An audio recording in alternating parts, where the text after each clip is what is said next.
Hello everyone, my name is Eva and I am Project Manager at the UK National Agency, and today I will provide you with an introduction to the European Solidarity Corps.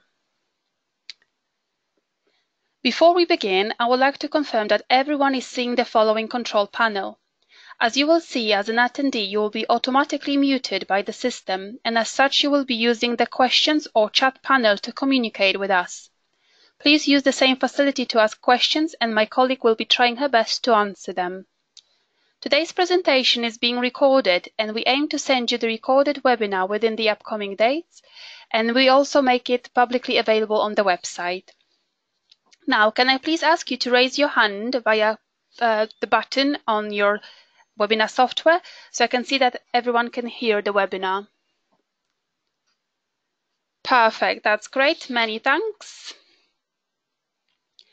On the screen, you will see what we will cover today. We will start with the introduction to European Solidarity Corps. Then we will talk about the objectives and actions supported. Next, we will listen to a case study, and then we will tell you when to apply. So, the European Solidarity Corps is a new European Union initiative intended to bring young people together to build a more inclusive society, supporting vulnerable people and responding to the challenges facing society across the continent. The initiative offers an inspiring and empowering experience for young people who want to help communities learn and develop their competences by funding a range of opportunities across a broad range of areas, such as integration of migrants, environmental challenges, prevention of natural disasters, education and youth activities, or measures to prevent radicalizations, to name a few. What's different about this initiative is that a lot of emphasis has been placed by the European Commission on building a community of young people who have been, currently are, or would like to engage in solidarity activities across Europe. The European Solidarity Corps has two strands of funding, a volunteering strand and an occupational strand. They have separate application forms and slightly varied rules and eligibility requirements. The volunteering strand is largely based on the 20 years of experience and development of quality standards of the European voluntary service. The core projects must address solidarity-related topics such as inclusion, citizenship and democratic participation, disaster prevention and recovery, environment and natural protection, health and well-being, education and training, reception and integration of refugees and migrants. This list is not exhaustive and could be amended or added to as the initiative is developed. You will be able to find additional information regarding the aforementioned in the 2019 European Solidarity Corps Guide.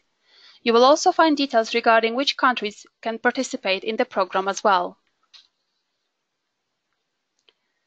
On the screen now you see the main objectives of the European Solidarity Corps. The first one is to promote solidarity as a value, mainly through volunteering. The next one is to enhance the engagement of young people and organizations in accessible and high-quality solidarity activities. The next objective is to strengthen cohesion, solidarity, democracy and citizenship in Europe, whilst responding to specific societal needs with particular effort to promote social inclusion. Another objective is to ensure participation of young people with few opportunities through a range of special measures. And finally, the objective of the new initiative is also to contribute to European cooperation relevant to young people and raising awareness of its positive impact. As you can see, young people, and in particular young people with few opportunities, are at the heart of the Corps. So, who can take part in this new initiative? Young people between 18 and 30 years of age are the main target group of the European Solidarity Corps. Young people can mainly get involved in the Corps through organizations that organize volunteering placements, traineeships, or job placements that are relevant to the Corps. Informal groups of young people, with a minimum of 5 young people in the group, can also be direct applicants to run solidarity projects, which is one of the actions supported by the Corps and will be covered a little later in this webinar. To participate in the Corps, young people must register on the European Solidarity Corps portal first. They can register on the portal as of 17 years of age, but they can they can get only involved in a solidarity activity when they reach 18, and they cannot be older than 30 at the start of the activity. Specific conditions for participating in the European Solidarity Corps project depend on the action concerned, so we would advise to check the Corps guide for more details. European Solidarity projects are mainly submitted and managed by participating organizations. As a general rule, organization must be established in a participating country or a partner country. However, there are some additional eligibility criteria for applicant organizations depending on the action concerned, so please check the guide for further details. Now we will move on to specific actions that are supported by the Corps. European Solidarity Corps initiative runs from 2018 to 2020, and it is structured around 4 actions as shown on this slide. So there are quality label, volunteering, solidarity projects, and traineeships and jobs. Quality label is an organization's entry ticket for the European Solidarity Corps. It's a prerequisite for participation in volunteering, as well as traineeships and jobs, but it does not automatically lead to a project grant. Quality label is not required for those who wish to apply for Solidarity Projects funding. As you can see on the slide, it is possible to implement 2 types of projects under the volunteering action. The first one are volunteering projects, and the second volunteering teams in high priority areas. These types of projects are split between those managed by national agencies in each participating country and those managed centrally in Brussels. The centralized projects are volunteering teams in high priority areas, and applications for these projects should be submitted directly to the European Commission's executive agency. So let's have a look at volunteering first. Volunteering activities represent those type of solidarity activities where a young person carries out a voluntary and unpaid activity for a period of up to 12 months. During this period, they are contributing to the daily work of organizations, and they are using their volunteering as a main mechanism for promoting solidarity and social action as a value in order to ultimately benefit the local community. The activity undertaken by volunteers must help in overcoming important societal challenges and address the needs of the local community. The aim of these volunteering activities with regards to volunteers themselves is to ensure they acquire useful experience, skills and competences for their personal, educational, social, civic and professional development, and thus improve their employability. A broad range of areas can include volunteering activities such as environmental protection, climate change mitigation and social inclusion, but they cannot include activities that are normally part of curricula in formal education, vocational education and training systems, and activities for emergency response. They should also not substitute traineeships or jobs and should be based on a written volunteering agreement. It is expected that volunteering activities will constitute a rich experience in a non-formal and informal learning context. Volunteers should be selected in a fair, transparent and objective way, regardless of any of their given characteristics. Furthermore, no previous qualifications, education level, specific experience or language knowledge should be required. There are 2 types of volunteering projects. The first one is simply volunteer projects, which is the most common type, and it allows the applicant organization to apply for a European Solidarity Corps grant in order to implement 1 or more volunteering activities. They can last from 3 to 24 months, and applications are to be made by 11 AM on the day of the deadline at the UK National Agency. The second type is volunteering teams in high priority areas. It's a distinct project type. It is designed to support activities by volunteering teams with a specific focus on thematic priorities that are defined each year at the EU level. For 2019, the following policy priorities are to be addressed: European cultural heritage, social inclusion of people with fewer opportunities, response to environmental challenges and climate challenges, including disaster prevention, preparedness and recovery, but excluding immediate disaster response. It is important to know that for this type of activities, applications are to be made directly to the Education, Audiovisual and Cultural Executive Agency by 28th of September 2019. You can find full details in the European Solidarity Core Guide on pages 22 to 35. Now you can see on the right-hand side of the table the type of activities that can be included. There are 4 types of volunteering activities that can be included in volunteering projects. 2 main ones are individual volunteering and volunteering teams. And there are also side activities, which are advanced planning visits and complementary activities. Each project format can include specific types of volunteering activities. It is important to note, however, that regardless of what type of format the project has, the same requirements apply for specific types of activities. So let us take a look at the specific eligibility criteria for each of those. Let's start with individual volunteering activities. Those are full-time unpaid solidarity activities that have at least 30 but no more than 38 hours per week, and they can take place either cross-border or in-country. The duration of them will be from 2 to 12 months, excluding travel time.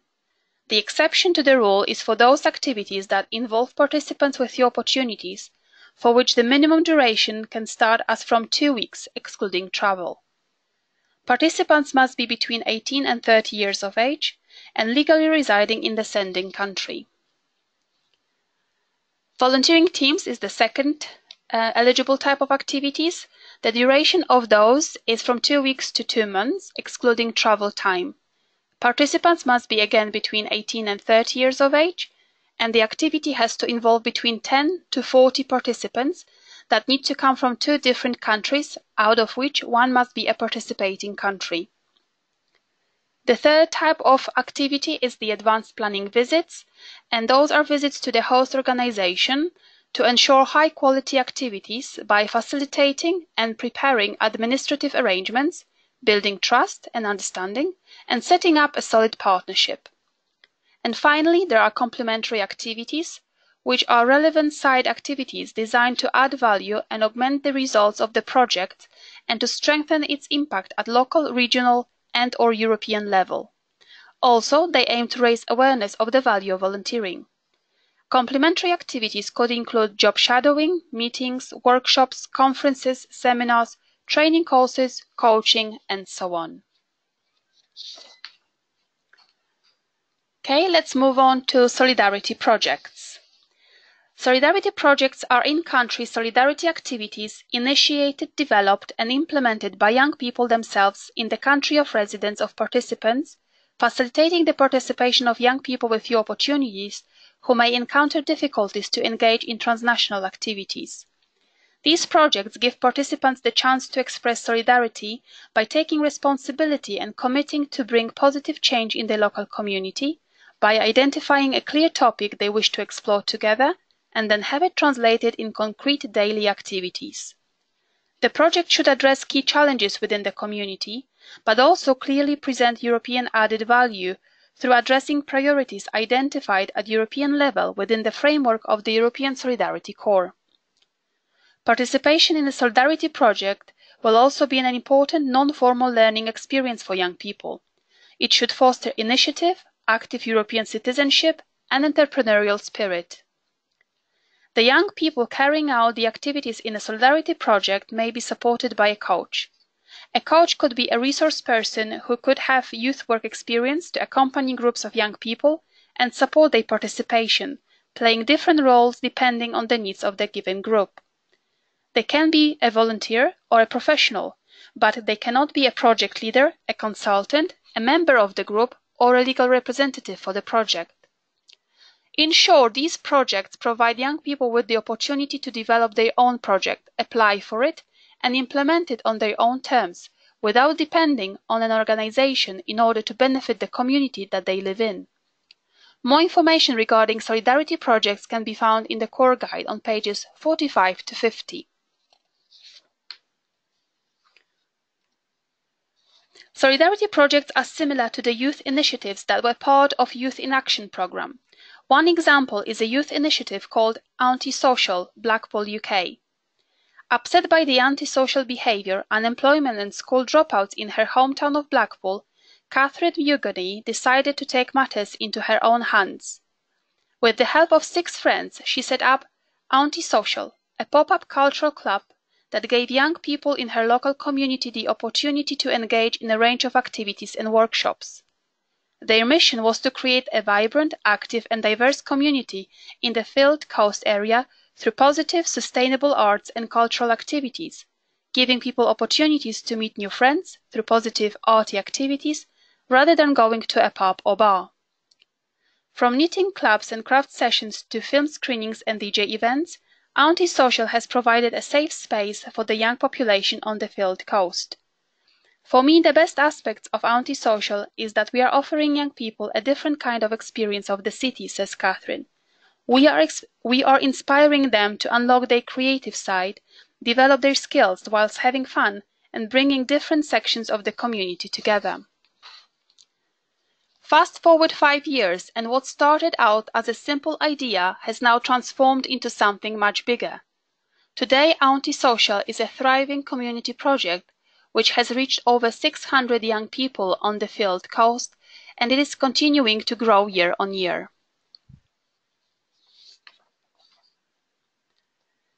Now let's take a look at the budget rules.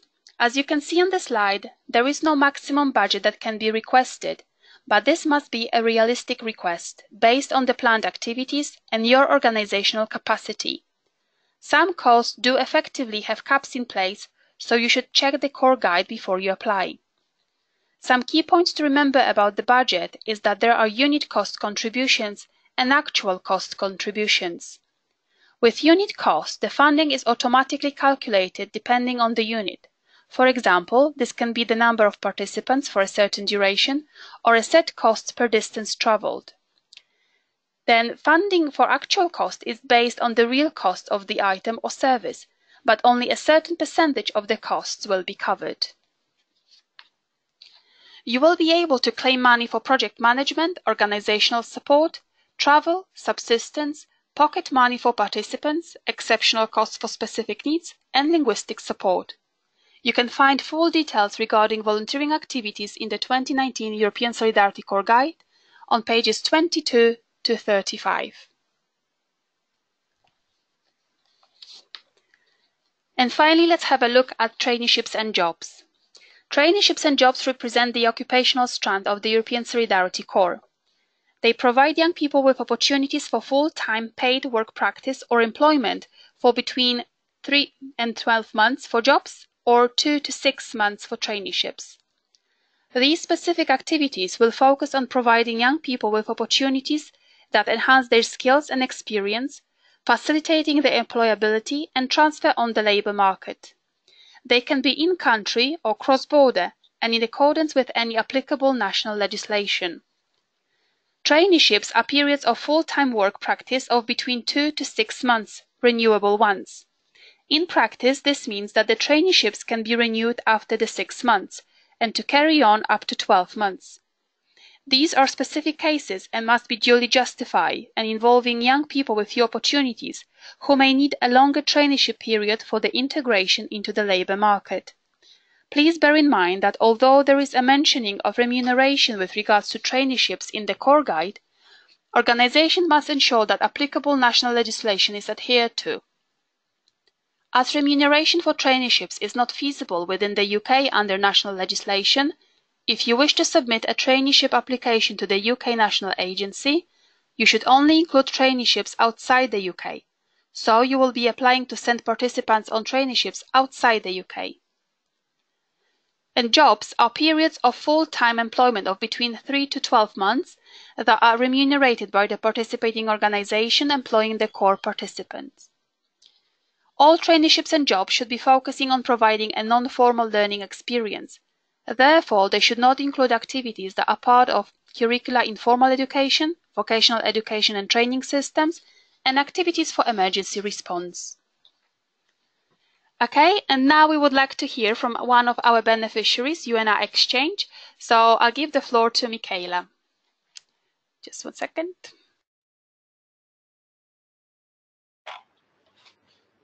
Hello, I'm Michaela. I work at yw'r Exchange. So I thought at the beginning I'd just say a quick word about who UN Exchange is. And we are an international volunteering organization based in Cardiff.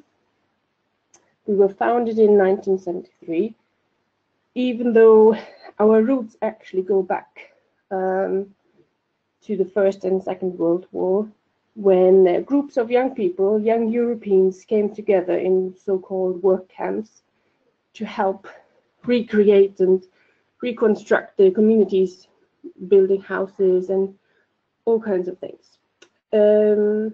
We have been involved in EVS projects, which is the European Voluntary Service, since 1998. So first it was the Youth in Action program, and then it became Erasmus Plus, and now it is changing again slightly to the European Solidarity Corps. So at the moment we actually submitted or resubmitted an application for European Solidarity Corps projects in February.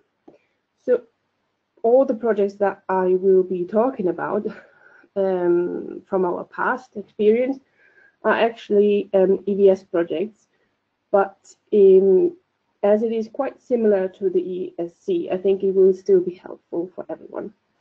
So I thought if we go to the next slide, I give you a bit of an overview of projects we are running, because I find it quite helpful, or I hope it is helpful, to hear some examples. Sometimes that makes it a bit easier to understand.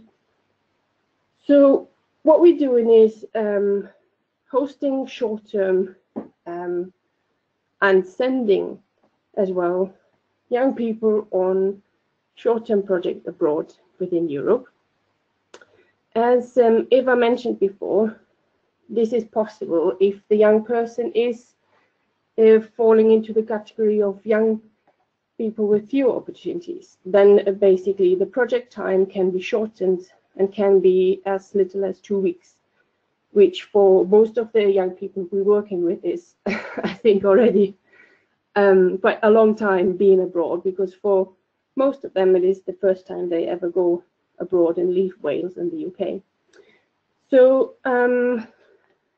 all our projects are within the volunteering projects. They're all individual volunteering projects, just to kind of place them within the whole ESC scheme. And as I said, we work with young people from Wales that we place on international work camps for 2 or sometimes up to 4 weeks, depending on how ready they are to go for 4 weeks. We work with them with a partnership, with a network of partners with them that actually came from our other work that we do besides the ESC, which is international work camps and exchanges. So what we do is we place the young people on those community-based projects abroad with our partners, and they become part of a group of international volunteers, and they live and volunteer together for example, 2 weeks. Last year, maybe just to give you a concrete example, last year we have sent a volunteer from Wales, from North Wales, on a project in Austria, in Vienna, and he was part of a group of 16 international young people. They were all between the ages of 18 and 30, and they were working together in a garden in Vienna, and they were helping with the renovation of the garden. That means they were painting benches, helping with the facilities there. They were doing some gardening work. They were helping to clean up the garden and the park to make it accessible again for the public. They were cleaning the memorial stones. Yeah, so it was a really community-based project in Vienna. The other one we did send 3 people actually together on an international work camp project in France, and they stayed there for 3 weeks and helped in a very old French village to reconstruct some of the historical part of the village, which included things like making the road again, because it was like old stones. They would dig them up, clean them, and put them back in. So it's very hands-on work. We did do the same as well here in Wales and welcomed in total four young people with fewer opportunities for 2 weeks on different projects. One was in Cardiff itself with Youth Exchange, and it was a project together with the Pride Cymru. So it was about the LGBTQ plus rights. It was a combination of awareness raising and helping with the festival here, the Pride Festival in Cardiff. The other project we had was where 2 young people were placed on a project close to Newport on a very historical site again, where they tried to recreate the site and the buildings as it was or would have been in the 16th century. Yeah, so I hope this gives you a bit of an idea, because what I think is the great thing about ESC or EVS as it was before, that you actually have the chance to place volunteers on very, very different themes and topics and projects. As I said, do we work with the young people with fewer opportunities, which means they are facing certain obstacles or difficulties. Some of them might not be in education or training. Some live in a very remote area. We have quite a lot that have disabilities or social obstacles they face. And I think 2 or 3 years ago, we hosted refugees as well on our work camps here in Wales. And obviously, this needs quite a lot of support. So the young people need more support and more time in the preparation during the project and also after when they come back. So what we usually do is we apply for some extra money through reinforced mentorship, which gives us the possibility to spend more time with the individual before they go, make sure they're ready to take on this challenge, because it is a challenge for most of them. As I said, the travel, for example, is a huge barrier. 1 second.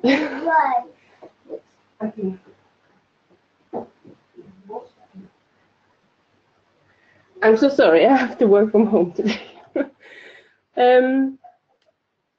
Yes, we do apply for extra additional travel money as well, which makes it way easier, as the travel has to be much simpler for the volunteers so they can actually manage it, which usually means it's more expensive, and the projects and the places they go to or they're based in are quite remote, which again increases their travel costs. So this is also something that is available to apply for. On the next slide, I can give you an overview of the long-term projects. So this is volunteers that stay for 2 to 12 months or 9 to 12 months in our case. It is young people, again, between 18 and 30, that come individually. But what we do is that we host them as a group, which I find very, very rewarding that we're in the position to do that. It is beneficial for the group itself, as they can support each other. Peer support is quite important, but we also give them the chance to work on their own small projects as a group of volunteers. So this year, for example, we host at the moment, we have 11 young Europeans here in Wales, in South Wales.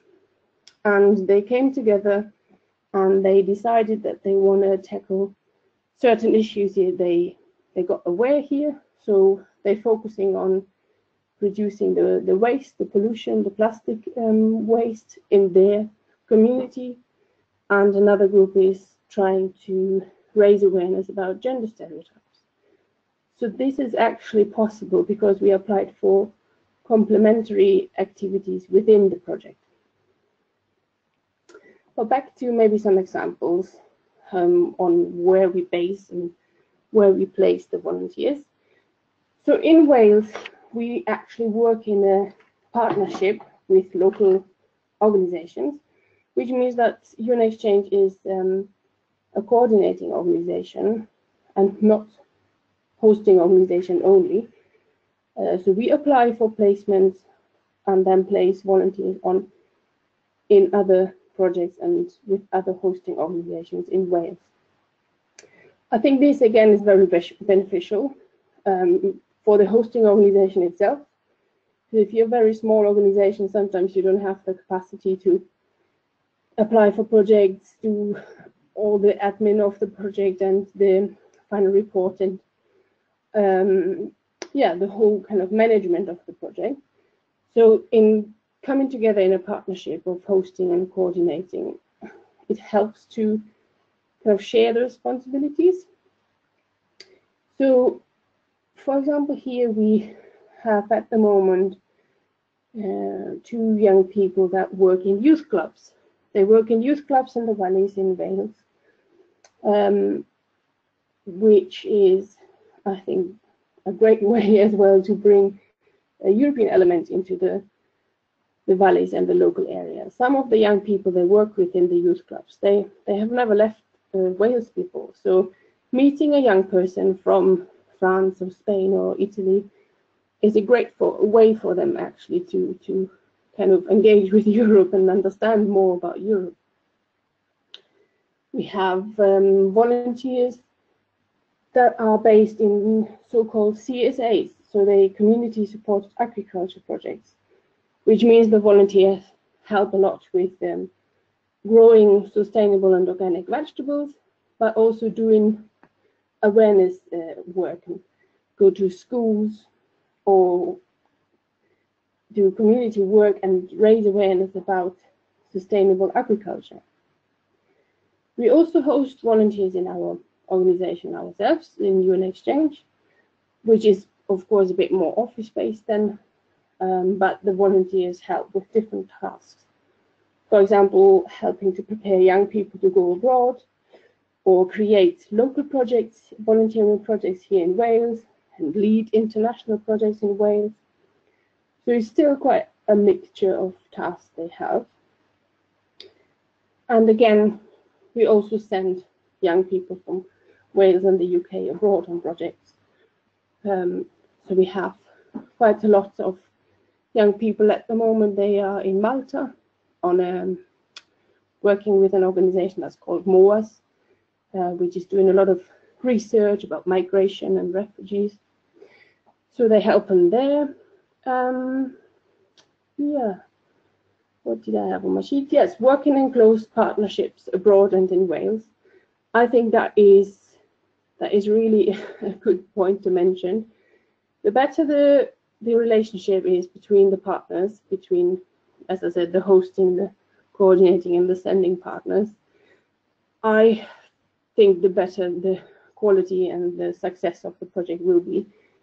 And over the years, we kind of established a lot of partnerships with organizations that we come back to every year, because we realize that we're working very well together. We can count on them. The communication is easy, and that's all quite important, thinking that we're working from across Europe. As I mentioned, we coordinate for other not-for-profit organizations in Wales, which again is a capacity building, I think. It gives us the chance to host volunteers as a group and not just individual.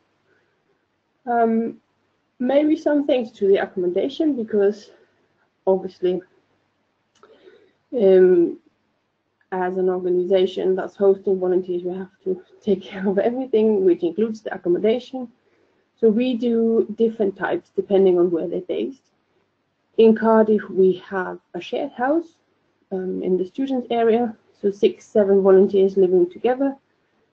If they're placed on the CSAs, they're usually quite remote, so they live on the sides or with the farmer's family.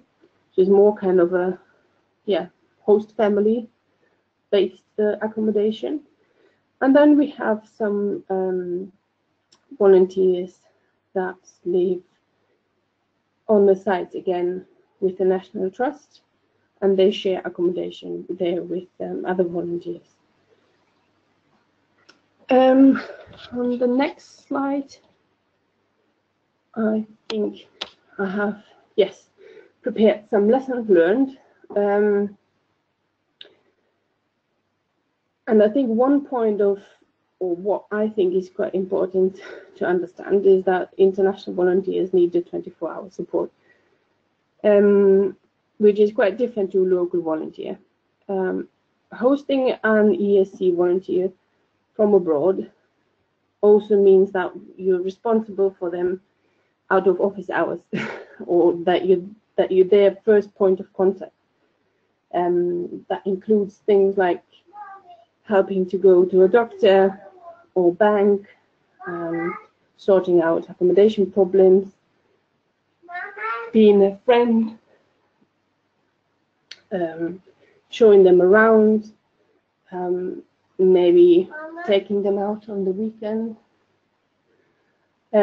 Because especially if they're based on their own, you're the main point of contact, you're their mentor, you're their support. Challenging and difficult, in my experience, was always to place a volunteer on their own in a remote area. Again, because it's quite isolating, they get lonely, they get homesick, and I think there needs to be a very good support system if they're in a very remote area. With the young people with fewer opportunities, for us, it has been proven essential to work actually with local partners. So we work with local youth service organizations, or homeless shelters, or other local organizations, just because they already have the connection with the young person. They already know them sometimes over years, and they can give them the extra support they need as well. As I said before, we were able to apply for some extra money to cover the costs for the additional support, but still it is sometimes not enough.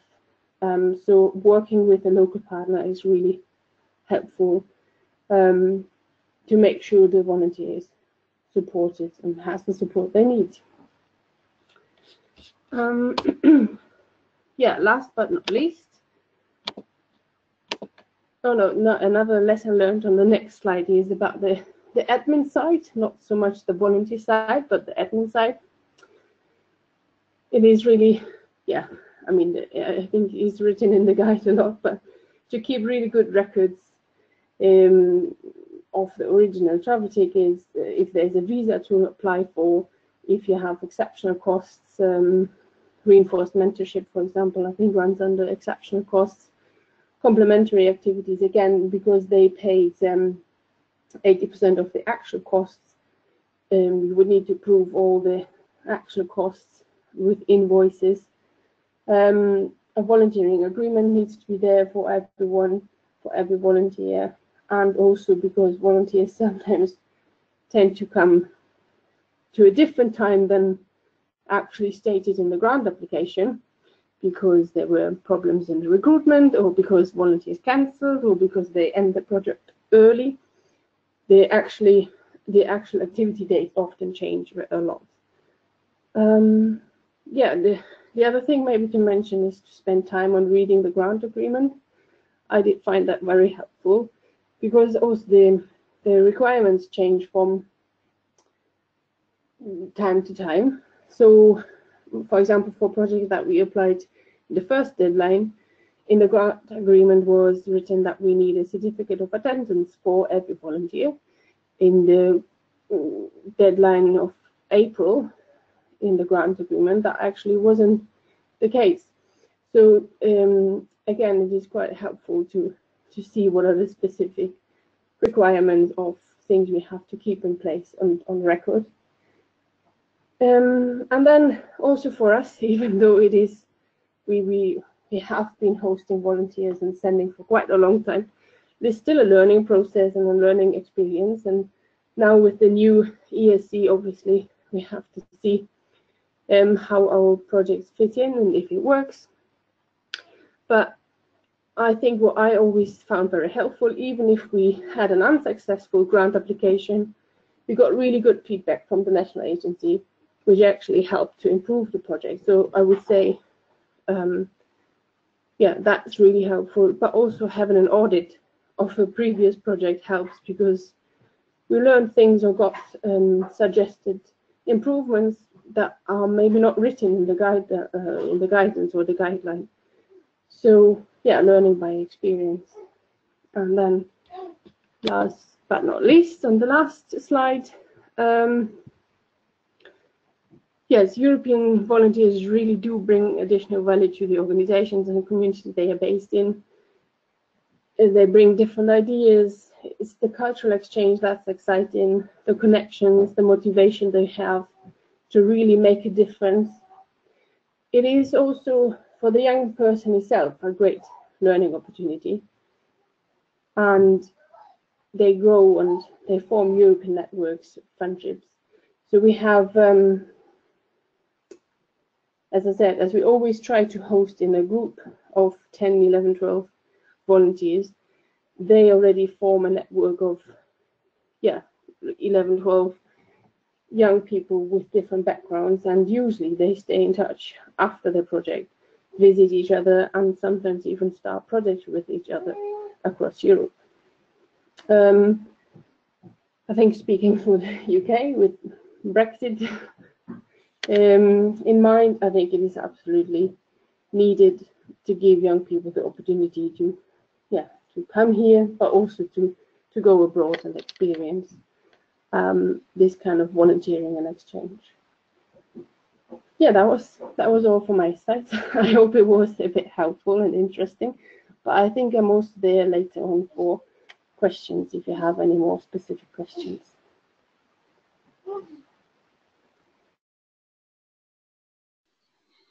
Okay, thank you very much, Michaela. Now at the end of the webinar, we would like to mention that there are 3 deadlines or rounds under the core in 2019. So one of them has already passed, it was in February, and on the screen you can see the remaining 2 deadlines. For the quality label, any organization that wants to partake in European Solidarity Corps and does not yet have a quality label, you can apply at any time during the year for it. However, it must be noted that all applicants will have to hold a relevant quality label at the application deadline. Your partner organizations can have these in place before the start of the project activities. In line with this and the fact that the processing of a quality label lasts about 8 weeks, the applicants should ensure that they apply for the quality label well in advance of the actual grant deadline. It is also important to remember that volunteering teams in high priority areas have only 1 deadline per year, and the applications are to be submitted on a deadline day to the European Commission directly. Okay, so before we open the floor to questions, we would like to mention a few things about Brexit. The government has issued an updated technical notice, providing guidance to organizations and individuals on the UK's anticipated participation in the European Solidarity Corps programme after the UK leaves the EU. The government recommends that applications are submitted as normal for the upcoming deadlines for funding in respect of the 2019 call for proposals under the European Solidarity Corps. This will ensure that organizations and individuals can take part in the programs if a withdrawal agreement is in place. At the same time, organizations should take note of the scenarios outlined in the technical notice as part of their business planning. You can find a statement issued by the UK government and further details on our website on the webpage called Latest from EC UK Brexit Update. If you have any further questions regarding the core and its specifications, please use the chat facility to ask them, and we will do our best to respond to all of them. On the screen you can see some resources where you can find more information regarding the core. So it's our UK webpage, and you can subscribe to our newsletter, and also you can visit European Solidarity Corps European Commission webpage. The webinar you have attended today has been organised together with members of the Wales Council for Voluntary Action. On the screen you can see their details. The Third Sector European team of the Wales Council for Voluntary Action is the national membership organisation for the third sector in Wales. They support third sector organisations and are currently delivering or are interested in delivering projects or contracts under the 2014-2020 European Structural and Investment Funds programmes. They do this through providing information and advice, delivering training courses, running information and networking events, representing third sector interests, and raising concerns with the Welsh Government. They also raise awareness of the wider European funding programmes in Wales, such as Erasmus Plus or the European Solidarity Corps. Now, in the chat facility, you will find a link to a survey that we would like you to take a couple of minutes to complete. Thank you very much for your time today. We will be here for a few more minutes, about 5. If you have any final questions, you can ask us using the questions facility or chat facility. And on the screen you can see our contact details, so please do get in touch with us if you need any further assistance. Thank you very much for your attention today.